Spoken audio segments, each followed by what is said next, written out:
Oh, man. We're up.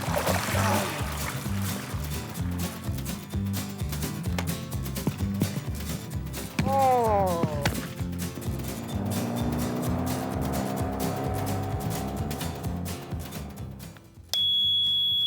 Attention, attention.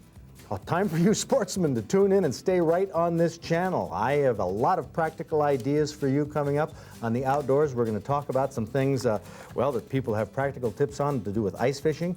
We have some corrections to make, some goofs, if you can believe it. I made some goofs on some previous shows, but we do have an excellent recipe coming up. We're going to talk about the Federation of Michigan Sportsmen with Charlie Keenan.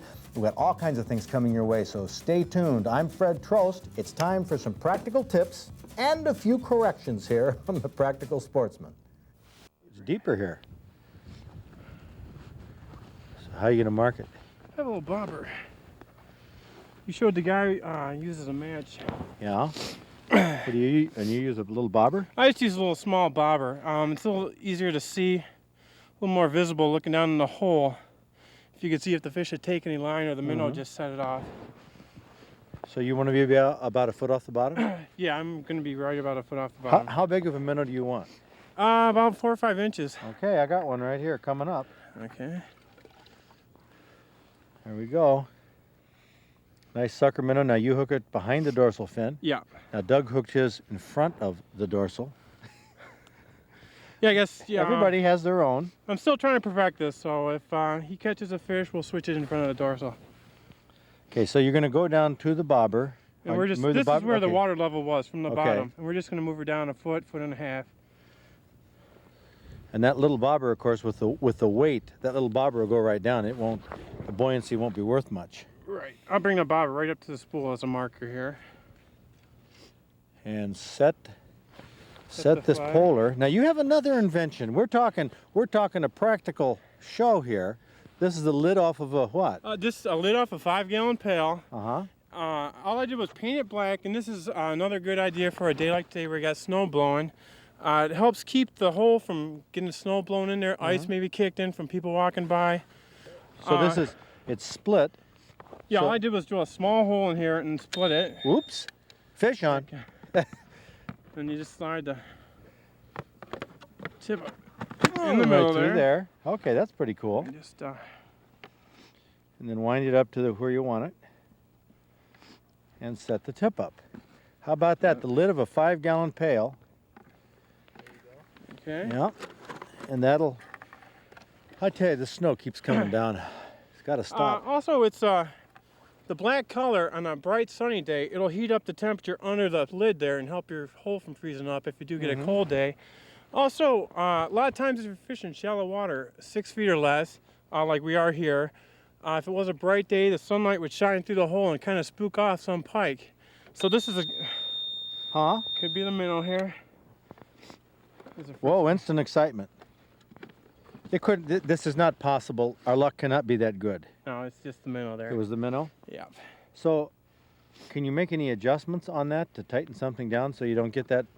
Yeah, this shaft itself on the polar tip up, there's a little screw here. You could either raise it or lower it. By lowering it, makes it more tension.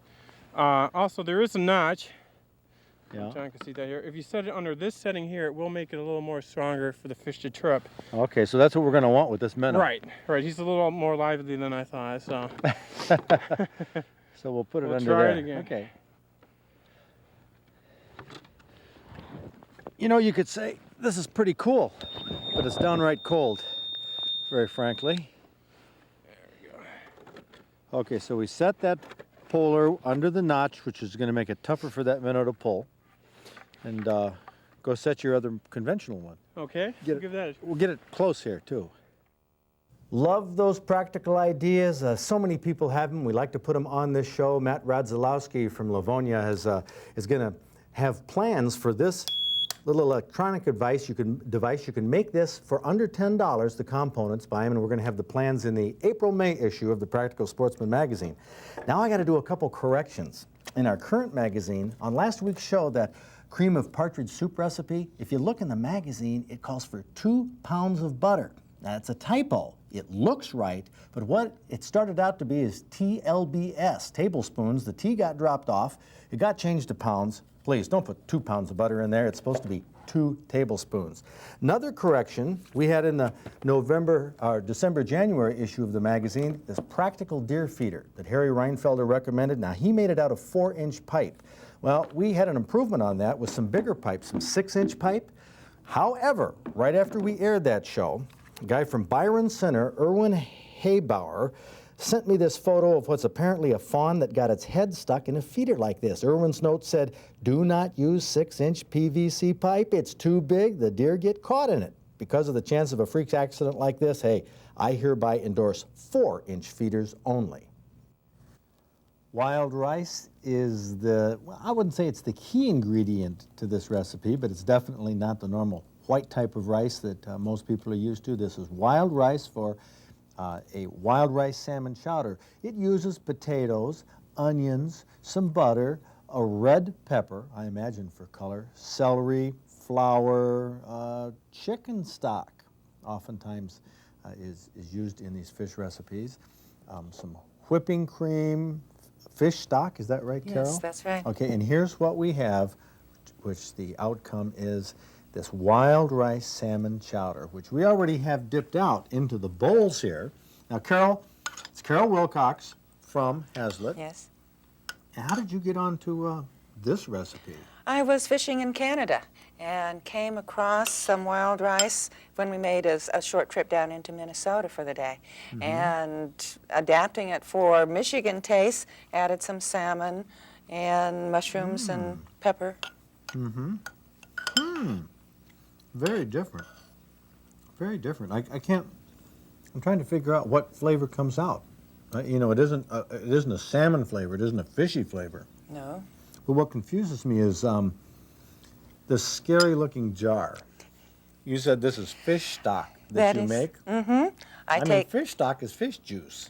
It's fish heads and fish tails. Oh, no. And, oh, no. And salmon shells and crab shells and onion skins and a little celery boiled for 12 hours on the stove.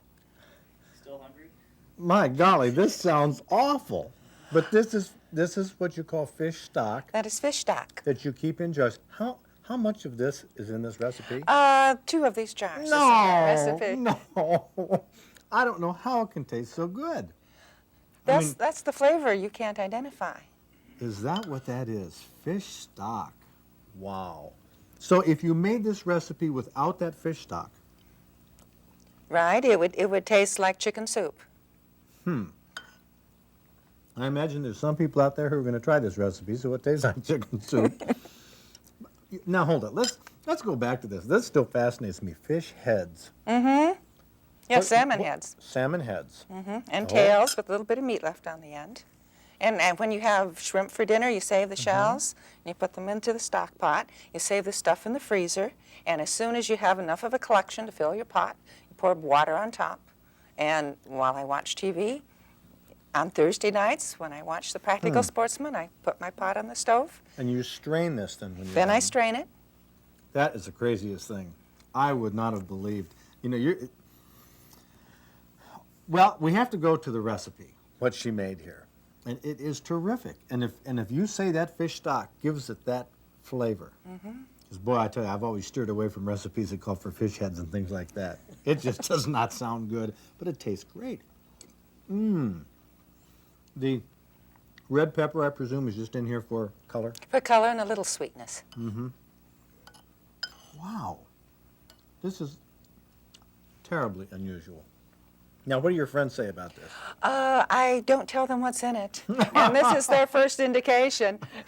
And, okay, so your friends who have been eating this, Yes. the scam's over. Now you know what's in it. But, boy, I tell you, if you have tried this, you're going to be sold on it.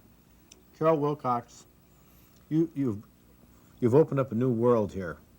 I guess as I cut off those fish heads before I wrap them up in the newspaper and put them in the trash can, I'm going to have to think about this. You need to save them, absolutely. Oh, my. This stuff is terrific, though. Absolutely terrific. Now, normally, I'd come in at this time and tell you how you can get a copy of that recipe, but there's more to the story. After we got done taping, that little jar of fish stock, oh, that became an object of fascination. Marge Farragon had to open up this fish stock. She just had to open it up, and I was deathly afraid because I thought it would smell like a fish market. It's not. It smells good. Yes. I don't know what it smells like. I don't either, but it's almost definitely a caramel type. it's not strong. Not caramel. It's not fishy even. And Carol says it's a conglomeration of, no, I don't even want to hear it again.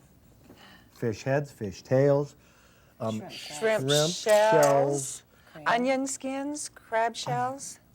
What if you just, what's the matter, Carol, with taking a piece of fish meat, some shrimp meat, some real onion from the real onion, and boiling that? You can do that. And that would work. That would work, but a practical sportsman doesn't waste anything. Okay, you're jamming me into cooking fish heads here from now on. But I tell you, this is one of the most amazing things. This fish stock. It smells good. Yes. I'm gonna taste some. It tastes good. It tastes more like seafood, you know, like shrimp and things like that, than it does like fish. Yes. I'll be darned.